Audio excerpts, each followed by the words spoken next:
So, Sex Education Season 4 brings the insanely popular TV show to a wrap. And in this season we got Joy's dad reveal, Jane having a breakdown, Maeve's mom dying, Otis being the absolute worst, and Eric becoming a pastor. We also get a bunch of new characters too, and I have a lot to say about them. All that and way less text than the previous seasons, bummer there. And if you're new to this channel, gently tap the subscribe button. That's right, don't hit it or punch it or anything like that. Just gently tap it. We are civilized people here and we will behave as such. Go ahead, I'll wait for you. Anyway, today we are going to examine the final season and determine whether it was a suitable end to a wonderful show. So stick around, I mean it. I'm going to talk about the setting first, cause it's different from other seasons. In this season, our main cast are out of high school and thrust into this marvelous world of college. Cavendish, to be precise. So it's not business as usual. And just the way the cast interacted with Moordale, that's almost the same way they interact with Cavendish. It almost feels like the school is part of the cast somehow. And you know, they've grown quite a bit from when they were high schoolers. And it's evident in the way they carry themselves now. They act way more mature, and the plot doesn't really focus on their shenanigans anymore. More so their personal, more serious struggles. And it's refreshing to see, actually.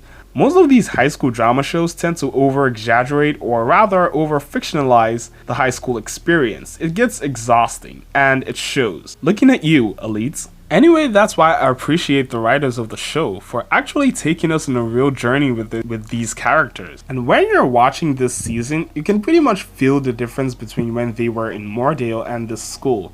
Even Eric put it best himself. Everyone in Cavendish is just nicer and more positive in general. Because you know, college is that phase in life when people are nicer or at least pretend to be, while life gets harder because you're thinking about your future and what the hell you're gonna do with it. And that's the same thing we saw with Maeve in university. The second thing I want to talk about, and the most crucial element of the show, the characters. One thing about sex ed is that they really do a good job of giving us an insight into the lives of the characters. Like you can almost see yourself through them. And there's a wide array of characters here that I really enjoyed. Eric really shined this season. They took us into the life of this character and we got to see all the nuances to him. We got to see the struggles as a gay man in the church, and with other seasons they kind of downplayed it as something that wasn't quite a big deal.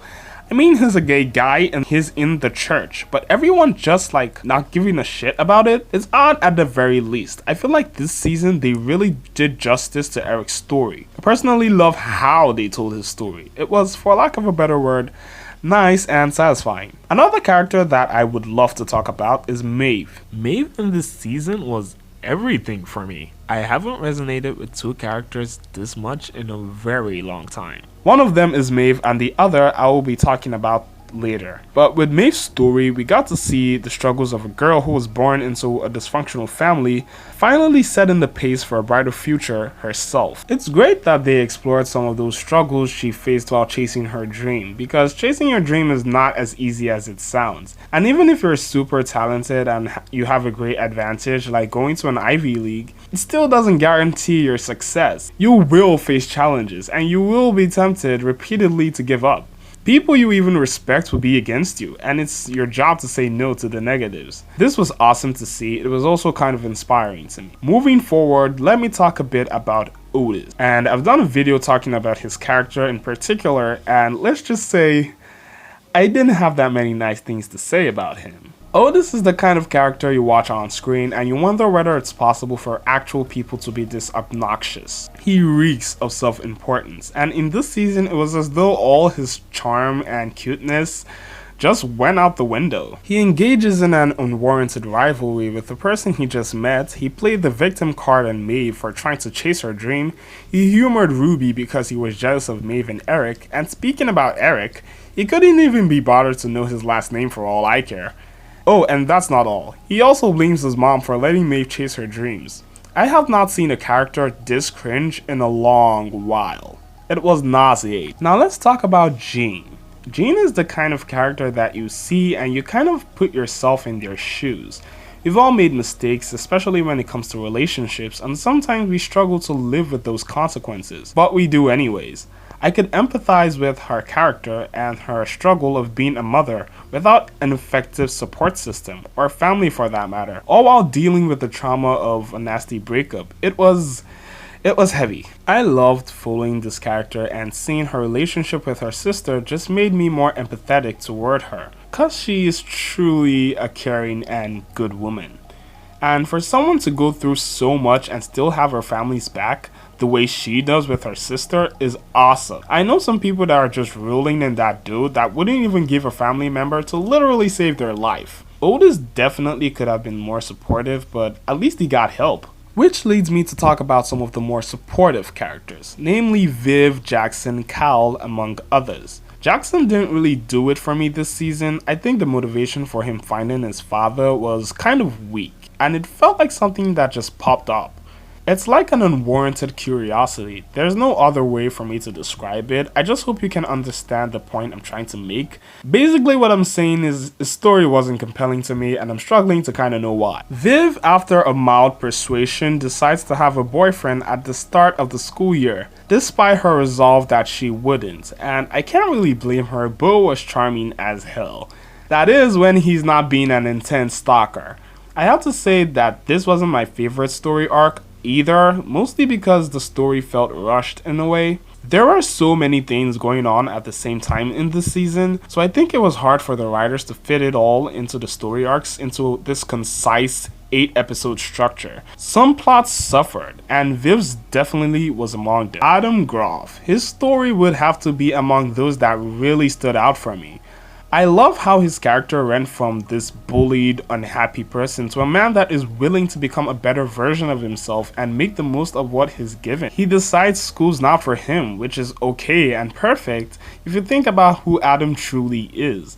I also love the dynamics between him and his father. We saw this healing process that was by no means instant, but rather a gradual process. And there were even bumps on the road, with Groff trying to get back with his ex-wife too soon. Even though it was kind of a betrayal to Adam, I don't think I can really hold it against him, because we're all humans, right? As I said earlier, we make mistakes. And love is a funny thing. You can slap your face that you're never going to go out with a person again, and the next minute you're all up in their face smooching. That said, Adam's worries were very valid and justifiable. It takes a lot to build the trust back between parent and child that had a falling out, especially if that parent were a bully that couldn't be supportive to save their own life. Trust me, I know it all too well. So Adam's worries were nothing new to me, and even I'd be worried if he accepted him back that easily. Cause you can never trust human beings enough, believe me. It was also great to see Adam's father make an effort to salvage the relationship with his family and become a better person. He is one more than thousands that are willing and brave enough to do that kind of work and be patient as well.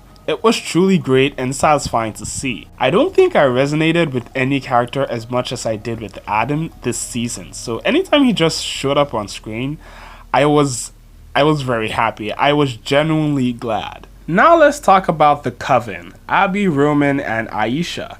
I ain't gonna lie, when I first saw this trio, I was skeptical of any real contribution they could make to the story. I personally felt like they were checkboxes, if you know what I mean. The new characters, the characters that are just there to represent minority group. You know, those kind of characters. But as I continued watching, I regained my faith in the sex ed writers to add depth to whatever character they brought to the screen. At surface level, they look like lovey-dovey goody two-shoes that donate to charity for gossiping, and they pretty much are still that, but they have more depth than that. They are people who have been dealt a hard hand in life and still chose to be positive regardless and make the most out of their situation. It's almost impractical, but it is what we all strive to be, isn't it? Cal. So I've got to be honest, I've never been a huge fan of Cal. Don't resonate with their struggles, so I'm not that emotionally moved by them, although I can try to understand them and empathize with them. And I can definitely understand them trying to commit suicide when it feels like everything is going to shit, and you have no control over it. It is a terrible feeling, and it's great that their character explored that theme. One thing I've always loved about sex ed is how it gives us, the viewers, the pleasure of seeing life through a variety of lenses. Through lenses of widely different characters and people that could be found in our society. It's funny how most of the sex we got in this season is just cow jerking off. That was pretty funny. Sex ed took a plunge in that department. I mean, where was the sex? Where was it? Yeah, we got a few scenes like the scene with Jackson and the scene with Mr. Groff. However, I can't even compare those scenes with the scenes in previous seasons. They were nowhere half as steamy or wacky or even funny.